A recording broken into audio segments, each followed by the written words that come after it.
Now, Brexit was in part driven by concerns around immigration, concerns around jobs and trade, which, we believe is, similar to why Trump got elected. Immigration is something that people in Silicon Valley feel very strongly about. Google, Tesla, Elon Musk, these are huge companies that were created by immigrants. What do we think the election of Donald Trump actually means for immigration and the impact that will have on Silicon Valley? So I have a sort of contrarian view here. I believe actually the election will cause more immigration and a relaxation of immigration.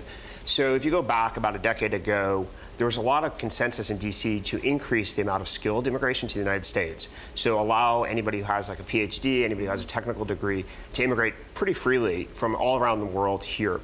And then for a variety of political reasons that may or may not make sense, the Democrats, Obama particularly, linked it to immigration from Mexico under what's called comprehensive immigration reform.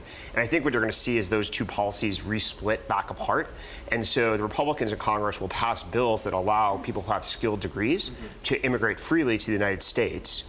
And then there's going to be a more controversial discussion about what to do about immigrants from low-skilled countries. But hasn't Trump said he wants to end the H-1B visa program, which allows skilled workers to come in? And what would that mean for a company like Reddit, which, obviously you've got a lot of engineers from other countries? It's true. One of the dimensions on which we compete with other companies is on talent. And so that means we need access to the best talent there exists in the world. And we've lost candidates because of the H-1B process. So I know it's complex now. I hope Keith is right, because that's an area where we always need to do better. Steve, what are your thoughts on this as someone who worked in the UK for many years? Yeah, I mean, look, this is from a policy point of view, this is something that we wrestle with, because the impact of high levels of low-skilled immigration on working people is really tough. And that's really a serious thing that you can't just ignore and sweep aside, because it benefits particular parts of the economy where it's not a problem. So I think getting that balance right will be something that they have to strike. But I think that I've heard him talk about things like, for example, the craziness of educating people at universities like Stanford and then exporting them to other countries instead of building their businesses here. I've heard Trump say that. So I think that while it's not at all clear exactly the direction that's going to be taken, I think there are grounds for optimism.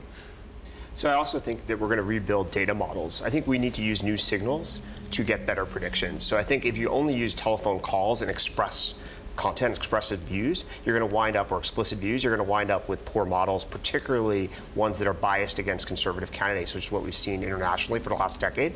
But if we start using Reddit signals, Twitter signals, like more subtle signals, and building a model from scratch, I think you may be able to rebuild data science, polling into data science. The other thing I just want to add on the question of data, and you wouldn't be surprised to hear me say that, is that I think that the really exciting opportunity is putting data in the hands of citizens. That's what we're doing at Crowdpac, enabling them to really understand the candidates on the ballot, and also creating a platform that makes it easier for people to participate. If you're sitting there today distraught at this result, there's one really cool thing you can do, which is to take power into your own hands, run for office, get involved, participate in politics, and that's why we built Crowdpac.